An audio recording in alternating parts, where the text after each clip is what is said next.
The autumn of 1891 painted the Missouri hills with shades of red and gold when Abigail Moore stepped down from the dusty stagecoach.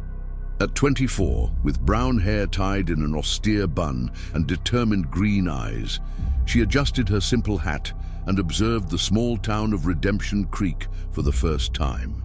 The young teacher had accepted the position after the death of her father, a progressive pastor from Boston who had raised her with ideals of justice and compassion uncommon for the time. The village seemed frozen in time. A main dirt road, an imposing Baptist church in the center, a few basic necessity stores, and modest houses scattered around. In the distant hills, Abigail spotted a larger construction, partially hidden among the trees. The Redemption Camp, as indicated by the faded sign at the town entrance. "Miss Moore, welcome to Redemption Creek," said Reverend Thaddeus Palmer, a tall, thin man with a graying beard and eyes that never seemed to fully smile. "I hope you had a good journey. Let's take you to the school and your accommodation."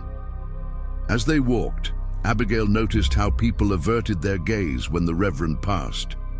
It wasn't respect. It was fear.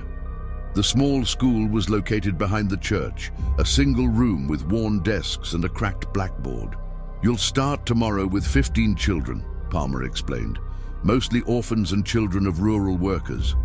Teach them the basics, reading, writing, arithmetic, and of course the scriptures. Nothing more is necessary."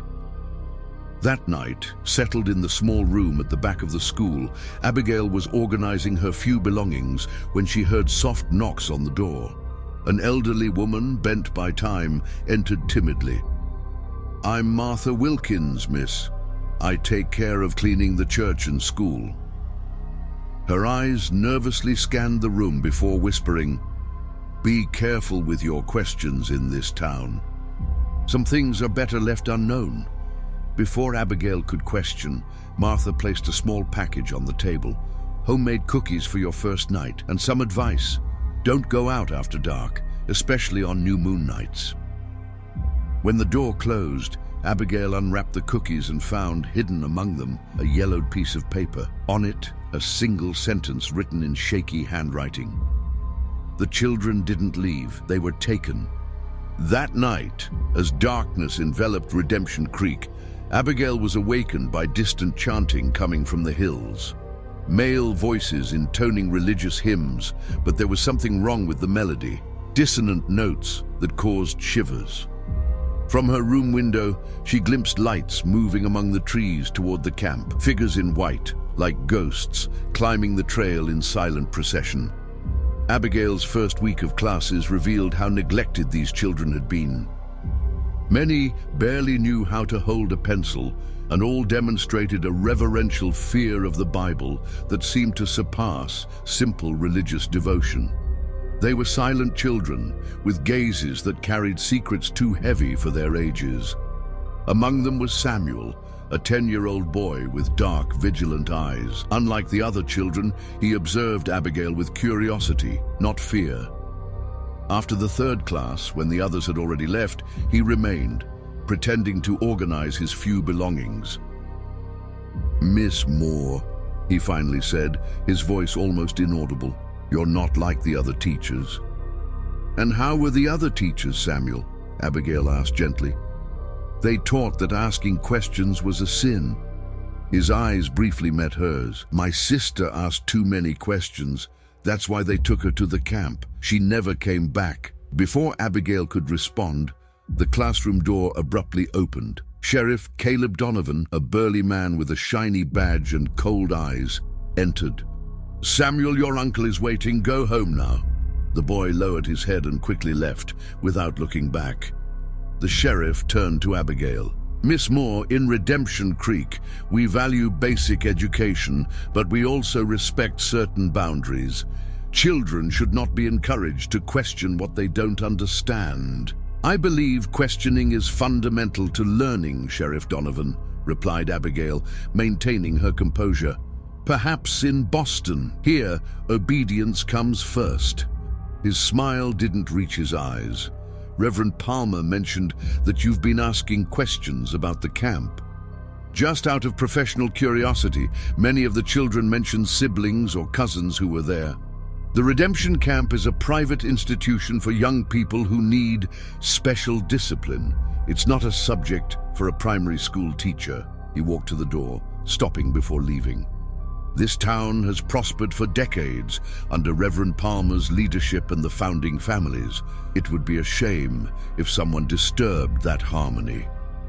That afternoon, Abigail decided to visit the small municipal library located in a corner of the town hall.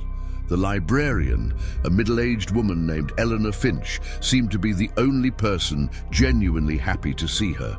"A teacher who seeks books. How refreshing," commented Eleanor, guiding her between the dusty shelves. "What are you looking for exactly?" "Anything about the history of Redemption Creek, particularly about the Redemption Camp." Eleanor's smile faltered. "We don't have much about that. Most of the official records are in the church or with the founding families." After some insistence, Eleanor brought a single leather-bound volume, a collection of bound local newspapers covering the years 1865 to 1875. "It's all I can offer. And Miss Moore." Eleanor hesitated, lowering her voice. "If you find what you're looking for, don't say I was the one who helped." That night, by the light of an oil lamp, Abigail carefully leafed through the yellowed pages. The camp's foundation in 1871 received only a small note describing it as a Christian refuge for wayward youth under the direction of the esteemed Reverend Palmer and with the generous sponsorship of the Donovan, Blackwood, and Harrison families. What caught her attention, however, were the missing pages, carefully cut out at regular intervals over the years. And even more intriguing, the obituaries. In 20 years of records, there wasn't a single mention of deaths of children or young people at the camp, as if no one had ever died there, or as if no one wanted to record those deaths. When Abigail finally fell asleep, she dreamed of children dressed in white, walking in single file into a dark cave in the hills, while men in white robes sang distorted hymns under the moonlight. Rain was falling mercilessly when Abigail decided to visit Martha Wilkins in her small cabin on the town's outskirts. The elderly woman seemed simultaneously relieved and terrified to see her at the door. "You shouldn't be here, miss," whispered Martha, nervously looking at the muddy road. They watch. They always watch. Inside the modest cabin, Martha served tea in cracked cups. Her hands visibly trembled. "The note you gave me," Abigail began, "about the children who were taken. What do you know about this?" Martha closed her eyes for a moment as if gathering courage. "I've worked at the church for 50 years. I've seen 3 generations grow up in Redemption Creek, and I've seen many children disappear." She rose with difficulty and removed a loose floorboard, revealing a small wooden box. "My late husband was the town's gravedigger. He kept records of all burials. He was meticulous that way." Martha opened the box, revealing a leather-bound notebook. "This is the unofficial record, what Reverend Palmer never allowed to be publicly documented." Abigail leafed through the pages with growing horror. Names, dates, ages. Children between 7 and 16 years old, all supposedly sent to the camp for spiritual correction. Next to each name, a single word: purified. "What does this mean?" asked Abigail, her voice almost failing. "Nobody knows for certain, or perhaps nobody wants to know." Martha took a sip of tea. "It started after the Civil War. Redemption Creek was going bankrupt. The mines had dried up. The harvests failed. That's when Reverend Palmer arrived with his vision. He convinced the founding families to invest in the camp. He promised prosperity. And prosperity came," continued Martha. "The mines inexplicably began producing again. The harvests became abundant. But there was a price. Every new moon, children were selected. Always orphans, children of widows, or families too poor to question. And nobody did anything." Abigail could barely contain her indignation. "Some tried." Martha pointed to a specific page in the notebook. The former teacher, Mr. Bennett. He started asking questions in 1885. He was found hanged in his classroom a week later. The sheriff called it suicide. When Abigail left Martha's cabin, the rain had diminished to a fine drizzle. She hid the notebook inside her coat, feeling its weight as a terrible responsibility. On the way back, she passed by the church and noticed a faint light in Reverend Palmer's office. Moved by an impulse, she approached the window. The Reverend was bent over ancient documents while conversing with Sheriff Donovan and a third man whom Abigail recognized as Jeremiah Blackwood, the owner of the region's largest mine. "The next ceremony will be in 3 days," Palmer was saying. "On the new moon. We need 3 this time." "People are talking," replied Donovan. "This new teacher is asking questions." "Then perhaps she should be invited to participate in our ceremony," suggested Blackwood with a cruel smile. "After all, curiosity is a sin that needs to be purified." Abigail recoiled in horror, but her movement caused a branch to break under her feet. The 3 men looked toward the window. Without thinking twice, she ran through the night, her heart pounding in her chest, until she reached the relative safety of her room. That night, while examining Martha's notebook by candlelight, Abigail noticed a disturbing pattern. All purifications occurred on new moon nights, and the next new moon would be in 3 days. The next morning, Abigail noticed 3 absences in her classroom, including Samuel. When she asked the other children, they lowered their eyes and remained silent. Only at the end of the day did a girl named Emma timidly approach. "They were chosen, Miss Moore," she whispered. "They come at night, wearing white, and say that God commanded it." Abigail's stomach contracted. "Who comes, Emma?" "The purification men. They take the children to the camp before the new moon. For preparation, that's what they say." Determined to find more evidence, Abigail decided to visit the municipal registry during her lunch break. The clerk, an elderly man named Mr. Jenkins, proved surprisingly cooperative when she mentioned researching for an educational project about local history. "The property records are all here," he explained, indicating several shelves of bound books. "But we don't have much time. The sheriff usually lunches here around 2. Abigail focused on the 1871 records, the year of the camp's foundation. What she discovered left her astonished. The property where the camp was built had originally belonged to a local indigenous tribe, then was taken by the government and sold for a pittance to the 3 founding families, Donovan, Blackwood, and Harrison. Even more intriguing was an attached document, a contract between the 3 families and Reverend Palmer, establishing the Society of the New Dawn. The contract vaguely mentioned purification rituals and sacrifices necessary for continued prosperity, but without specific details. "This is strange," muttered Mr. Jenkins, adjusting his glasses while examining the document. "I've never seen this contract before, and I've worked here for 30 years. Is there any mention of what happened on that land before the camp?" asked Abigail. Jenkins hesitated. "Well, there were stories. The natives considered that place sacred, but also dangerous. They said the cave in the hills was a door to another place, a dark place." The sound of the registry door opening interrupted the conversation. Sheriff Donovan entered, his gaze hardening upon seeing Abigail. "Miss Moore, what a surprise to find you here." "Just researching local history for my classes," she responded calmly, closing the record book. "Local history."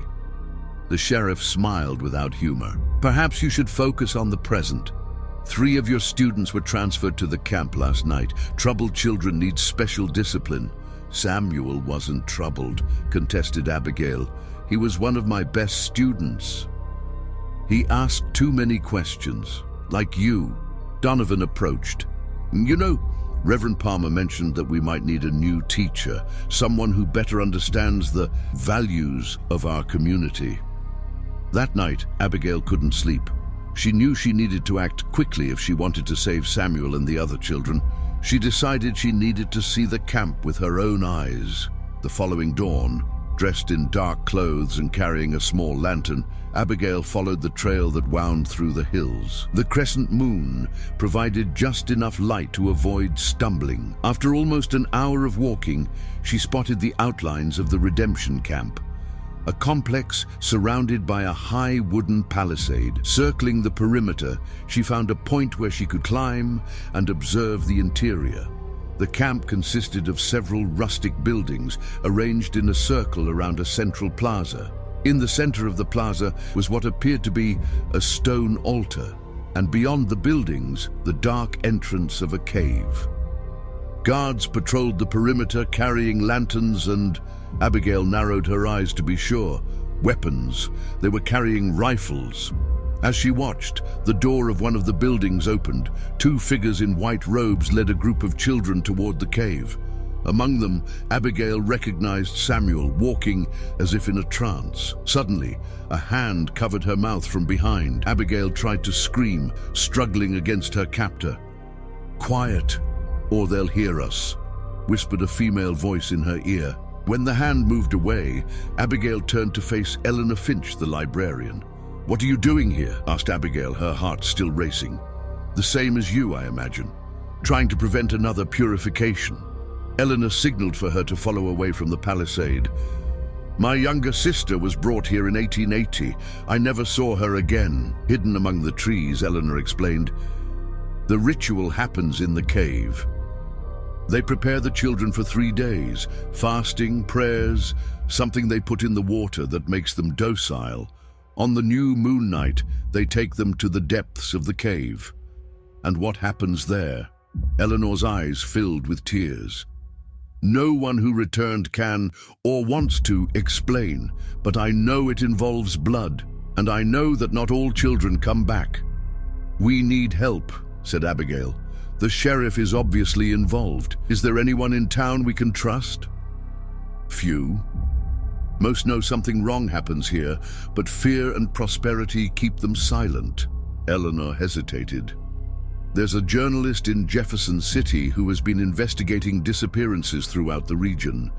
His name is Michael Clark. I've sent him anonymous letters for years, but never had the courage to identify myself. We need to contact him immediately," decided Abigail.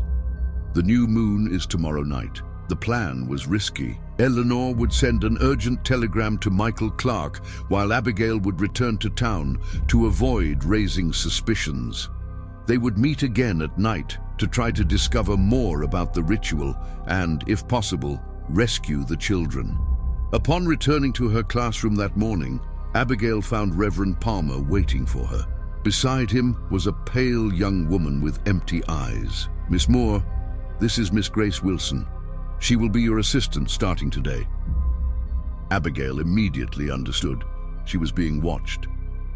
"I didn't request an assistant, Reverend.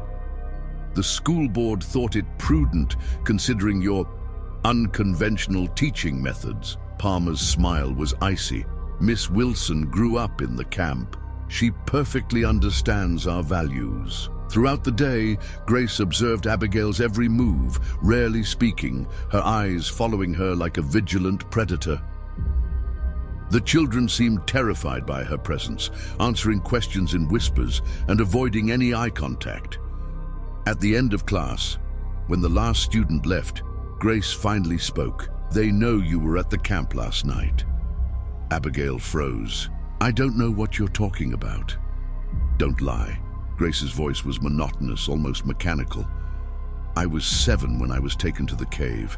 I was one of the few who returned." "Do you know why?" When Abigail didn't respond, Grace continued, "Because I accepted the pact, because I understood that sacrifice is necessary." "What sacrifice, Grace? What happens in that cave?" For an instant, something resembling emotion flickered in Grace's empty eyes.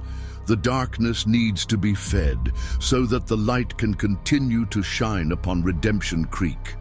Before Abigail could question further, the door opened and Sheriff Donovan entered, accompanied by 2 armed men. "Miss Moore, you're invited to attend a special school board meeting tonight." At the camp, Abigail realized it wasn't an invitation, but a sentence. And if I refuse, then I'll have to arrest you for trespassing on private property and interfering in protected religious matters." The sheriff's smile was predatory. "Either way, you'll come with us." As she was escorted out of the school, Abigail saw Eleanor watching from a distance, horror in her eyes. She was her only hope now, that Eleanor would manage to contact Michael Clark in time. The sun was beginning to set when they arrived at the camp. This time, Abigail was led through the main gate, where Reverend Palmer waited, dressed in a white tunic adorned with strange red symbols. "Welcome to the true redemption camp, Miss Moore," he said. "Few outsiders have the privilege of witnessing our sacred work." Abigail was taken to a small building that served as a cell. Through the only barred window, she could see the movement in the camp increasing as night fell. Men and women in white robes lit torches and prepared what appeared to be an altar in the center of the plaza. Hours later, the cell door opened. Grace entered, carrying a simple white dress. "Put this on," she ordered. "It's time for your purification." "What are you going to do to me?" asked Abigail, refusing to take the dress. For a moment, Grace's mask seemed to crack. "They haven't decided yet. The Reverend thinks you could be useful, a new guardian to replace Mrs. Harrison, who is aging. But the sheriff—" She hesitated. "The sheriff thinks you would be more valuable as a sacrifice." Sacrifice? The word made Abigail's blood freeze. "You kill the children?" "Not all of them." Grace spoke as if discussing the weather. "Some are chosen to feed what lives in the cave. Others are spared if they accept the pact and drink from the dark water." "And what is this dark water?" "Blood. Mixed with something from the cave, something ancient." Grace's eyes lost focus for a moment. "It transforms you inside. You see things differently afterward. You understand the purpose." Abigail felt nauseous. "And the children who don't drink? They feed what is hungry, so that the hunger doesn't turn toward the town." Grace extended the dress again. "Put this on now. They're waiting." When Abigail was led outside, the new moon had risen, a black void in the starry sky. The central plaza was illuminated by dozens of torches, creating dancing shadows on the faces of those present, practically all the adults of Redemption Creek, dressed in white, forming a circle around the stone altar. On the altar, 3 kneeling children, including Samuel. Their eyes were glazed as if they were drugged. Beside them, a dark stone chalice containing a red-black liquid. Reverend Palmer raised his hands, and the chanting began, the same that Abigail had heard on her first night in town. Now, up close, she could distinguish the words, a distorted mixture of Latin and something older, darker. "First, the choice," announced Palmer. "Who will drink from the water of life and serve the pact? Who will feed the hunger so that we may prosper?" He approached Samuel, lifting his chin. "This boy asks too many questions. His mind is too strong to be molded. He will feed the hunger." The other 2 children were evaluated in the same way, one designated to drink, the other to feed the hunger. Then Palmer turned to Abigail. "And what about our meddlesome visitor? What will be her fate?" Sheriff Donovan stepped forward. "She is dangerous. She knows too much. She must feed the hunger." Jeremiah Blackwood disagreed. "She is educated, useful. She can teach the chosen children, like Grace." Palmer studied Abigail for a long moment. "Let's have her see first. Let her understand the purpose of our work. Then we'll decide." Abigail was forced to stand beside the altar as the ritual continued. Palmer raised the chalice and offered it to the child chosen to drink. The boy, no more than 8 years old, obediently drank. Immediately his body convulsed and he fell to the ground, violently trembling as a dark liquid ran from his eyes like black tears. "The transformation has begun," announced Palmer. "Now, to feed the hunger." Samuel and the other child were lifted and taken toward the cave. Abigail was forced to follow the procession, which advanced chanting through the dark passage, illuminated only by torches. The cave descended deeply into the earth, the air becoming colder and damper with each step. Finally, they reached a large chamber where stalactites hung from the ceiling like monstrous teeth. In the center of the chamber was a natural well, so dark it seemed to absorb the light from the torches. "Behold the devourer," proclaimed Palmer, "the one who grants prosperity in exchange for sacrifice." Abigail looked into the well and felt her heart almost stop. Something moved in the depths, something vast and ancient. She couldn't clearly see its form, only an undulating mass of darkness denser than the darkness around it. "For almost 30 years we have fed its hunger," continued Palmer, "and in return, our mines produce silver, our harvests are abundant, our lives are long." He made a gesture, and the men holding Samuel dragged him to the edge of the well. The boy, now fully conscious, began to scream and struggle. "No! Please! I don't want to go there!" Abigail couldn't contain herself. "Stop! He's just a child!" Palmer turned to her, his eyes shining with insane fervor. "All great pacts require blood, Miss Moore. The ancients understood this. We have merely rediscovered the lost knowledge." At that moment, a shot echoed through the cave, followed by screams at the entrance. The congregation turned in confusion. Armed men were invading the cave, led by a tall man with a federal marshal's badge. "Federal police! Everyone freeze!" It was Michael Clark. Not just a journalist, but an undercover federal agent. Beside him was Eleanor, guiding the agents. Chaos erupted. Some congregation members tried to flee, others attacked the agents. In the tumult, Abigail ran to Samuel, pulling him away from the well.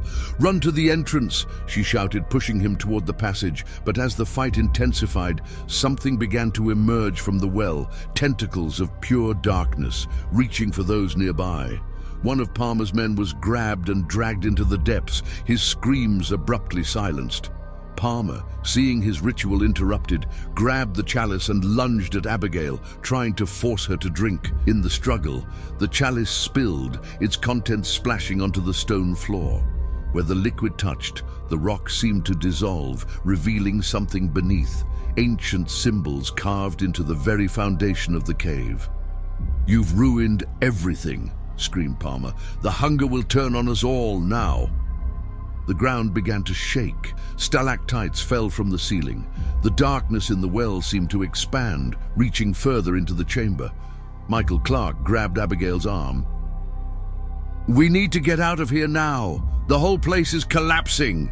They ran toward the exit, helping the children along the way. Behind them, screams echoed as the darkness claimed those who couldn't escape in time. Outside, dawn was breaking. Federal agents rounded up the surviving cult members, including Sheriff Donovan and Jeremiah Blackwood. The children were being attended to by doctors who had accompanied the raid. "How did you find us?" Abigail asked Clark. "Eleanor's telegrams over the years created a pattern," he explained. "When her urgent message came yesterday, we were already preparing to investigate. We just accelerated our plans. And the children? The ones who drank?" Clark's expression darkened. "We'll do what we can for them, but the effects of whatever they were given, we don't know if it's reversible."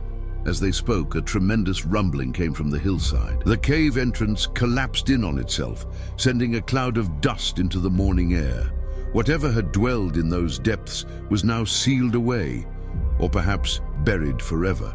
1 month later, Abigail sat in the office of the Jefferson City Herald, reading Michael Clark's expose on the front page, "Cult of Death, 97 Children Sacrificed in Decades-Long Horror." The article detailed the investigation's findings, records of children sent to the camp over 20 years, testimonies from surviving cult members, and the grisly discovery of human remains in a hidden chamber of the cave before its collapse. "It's causing quite a stir," said Clark, sitting across from her. "The governor has ordered investigations into similar institutions across the state. 3 more camps have already been shut down." "And Redemption Creek?" asked Abigail. "The town is being disbanded. Most residents claim they knew nothing about what happened in the cave, but..." He shrugged. "At minimum, they chose not to see." Abigail thought of Martha Wilkins, who had died peacefully in her sleep the night after the raid. As if finally released from a long vigil, she thought of Grace, now in a sanitarium, still speaking of the hunger in her lucid moments, and she thought of Samuel and the other children rescued from the camp. Some were being placed with foster families, others sent to legitimate orphanages. The road to recovery would be long, but at least they had a chance now. "What about the thing in the well?" she asked quietly. "Was it real? Or just some elaborate trick to control people through fear?" Clark was silent for a moment. The geologists who examined the cave before the collapse found something unusual. The well wasn't natural. It had been dug, possibly centuries ago, by the indigenous people who once lived there, and it went much deeper than it should have, given the local geology. So there was something down there. "I don't know, Abigail. What I do know is that human evil doesn't need supernatural help. The real monster was Palmer and his cult, using fear, superstition, and greed to control an entire town and sacrifice innocent children." And that, as Abigail prepared to leave, Clark handed her an envelope. "The Federal Education Department was impressed by your courage. They're offering you a position helping to establish proper schools in underserved rural areas." Abigail took the envelope, thinking of all the other children out there, vulnerable to those who would exploit them. "I'll accept, on one condition, that we ensure every school has complete records of its students. No child should ever disappear without someone looking twice." As she stepped out into the sunlight, Abigail felt both the weight of what she had witnessed and the responsibility of what lay ahead. The darkness in Redemption Creek had been buried, but not destroyed. It would take vigilance and the courage to ask questions to ensure it never emerged again. In her pocket was a small notebook, Martha's record of the lost children, 97 names that would no longer be forgotten. 97 reasons to ensure that such horror would never happen again. And in the hills of Missouri, where the redemption camp once stood, the land lay empty now, slowly being reclaimed by nature. But on moonless nights, locals claimed they could still hear faint chanting on the wind, a reminder that some hungers are never truly satisfied, only temporarily appeased.